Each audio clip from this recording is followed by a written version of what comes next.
L'information est à la une de l'actualité, la lutte contre la pollution atmosphérique est plus que jamais une priorité.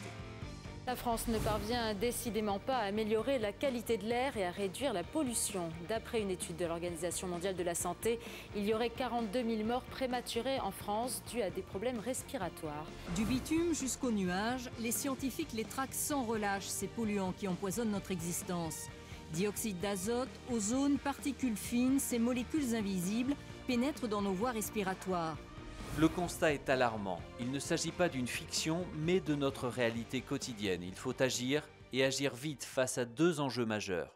Tout d'abord, améliorer la qualité de l'air, et principalement en milieu urbain, mais aussi ralentir la spirale du réchauffement climatique. Ce phénomène physique naturel s'est amplifié avec le développement des activités humaines. En parallèle, la pollution atmosphérique est aujourd'hui reconnue comme un enjeu de santé publique majeur.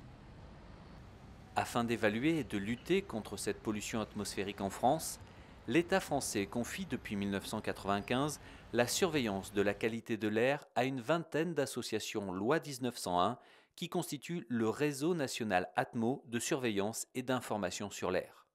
Ce dispositif compte 750 stations fixes et 2400 analyseurs sur l'ensemble du territoire, mesurant plus d'une vingtaine de polluants atmosphériques. Parmi les plus connus figurent les particules en suspension. On les caractérise essentiellement par leur diamètre et on les catégorise en plusieurs classes qu'on va définir en fonction de ce diamètre. Les particules inférieures à 10 microns, les particules inférieures à 2,5 microns, qui sont les particules fines, et les particules inférieures à 100 nanomètres, qui sont les particules ultra fines. On a à peu près autant d'écart entre la taille d'une pomme et la taille de la Terre, et la taille d'une particule ultra fine et la taille d'une pomme. Ces échelles de diamètre permettent de mieux décrypter les nuisances de ces particules une fois arrivées dans l'appareil respiratoire. Constat inquiétant, mais il existe de nombreuses solutions pour limiter et lutter contre ces émissions de particules.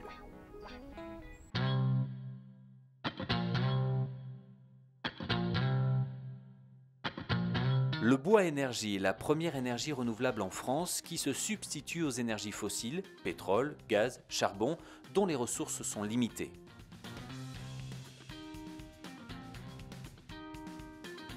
En quelques années seulement, le chauffage au bois est devenu un marché très prometteur. Il présente un double avantage. Le premier point, c'est le système de chauffage qui est le moins cher. Le bois bûche, actuellement, il n'y a pas moins cher. C'est moins cher que le gaz, moins cher que l'électricité, moins cher que le fioul, tout ce que vous pouvez trouver. Deuxième chose, vous allez faire travailler du monde. Parce que depuis le bûcheron qui va le couper, le débardeur qui va le sortir, le transporteur qui va le porter sur le lieu de production, l'ouvrier qui va le débiter à 50 cm, 1 mètre et qui va après vous le porter chez vous, vous avez toute une chaîne locale qui va travailler. Près de 60 000 personnes en vivent déjà. Et la substitution du bois aux énergies fossiles contribue directement à la lutte contre le réchauffement climatique, puisqu'à la différence de ces énergies fossiles, le gaz carbonique dégagé par la combustion du bois ne participe pas au changement climatique.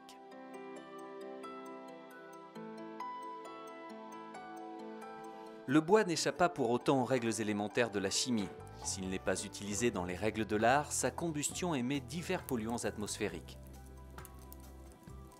Utilisé dans de mauvaises conditions, et en particulier dans une cheminée ouverte, le chauffage au bois peut localement impacter la qualité de l'air et générer des émissions de particules fines, de monoxyde de carbone, de composés organiques volatiles et d'hydrocarbures aromatiques polycycliques, éléments susceptibles de nuire à la santé. Dans le combat contre la réduction des émissions de particules, le chauffage au bois figure en première ligne. Et chaque utilisateur peut en mesurer les bénéfices, à commencer par la réduction des fumées. Encore faut-il utiliser des équipements associant haute performance énergétique et environnementale. Et pour cela, il convient de suivre quelques règles. Les critères pour choisir un bon appareil à bois, c'est d'avoir au moins 4 étoiles, si possible 5, au niveau du label Flamme Verte. C'est quelque chose qu'on voit sur les petites étiquettes et qu'on trouve sur les appareils dans les magasins. Et aussi, on peut aller sur le site internet www.flammeverte.org avec toutes les références et les rendements des matériels. Ces atouts, c'est pour la même quantité de bois consommé, d'apporter beaucoup plus d'énergie et de chaleur dans la maison et avoir moins de pollution dans les fumées, notamment moins de particules. Pour ce type d'insert, la consommation annuelle est de l'ordre de 6 à 7 stères de bois. À titre de comparaison, une cheminée ouverte multiplierait cette consommation par 3 ou par 4. Un bois matière première de l'énergie qui doit lui aussi répondre à certaines exigences. C'est d'abord le choix de l'essence, c'est donc le chêne, le charme, ça peut être le frêne, ça peut être le hêtre en montagne. Et après, un bon bois de chauffage, c'est du bois qui a été coupé en plein hiver, qui va prendre la pluie du printemps, qui va prendre un peu de pluie en été et qui après va sécher au mois de août, septembre. Et après, vous le rentrez quand il est bien sec et c'est là où vous êtes sûr d'avoir du bon bois de chauffage. Et pour être tout à fait sûr, rien ne vaut le respect de certains critères qui sont facilement vérifiables. Pour voir si un bois est bien sec, c'est de voir déjà si l'écorce se décolle ou pas. Si l'écorce se décolle, ça veut dire que c'est du bois qui a été stocké déjà plus d'1 an. Vous avez ici en plus la fente radiale.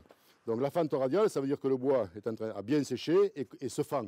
Donc ça veut dire ici vous avez un bois qui est à moins de 20% d'humidité. Il y a aussi des bois à éviter, comme par exemple les traverses de chemin de fer, le bois ramassé sur la plage et bien d'autres encore.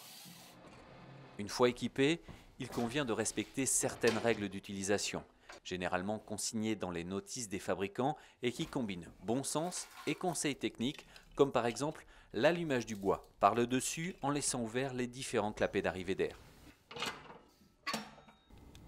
Pour assurer un bon rendement sur toute la durée de vie du matériel, on va faire un geste qui est très important, qui est le ramonage annuel des conduits de cheminée. Ainsi, on va limiter les émissions de particules et assurer la qualité de l'air à l'intérieur du bâtiment et également à l'extérieur du bâtiment.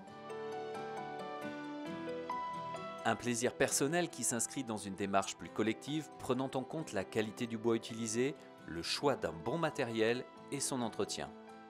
Ce comportement permet d'apporter une pierre au barrage qu'il convient de construire quotidiennement contre la pollution et les émissions de particules.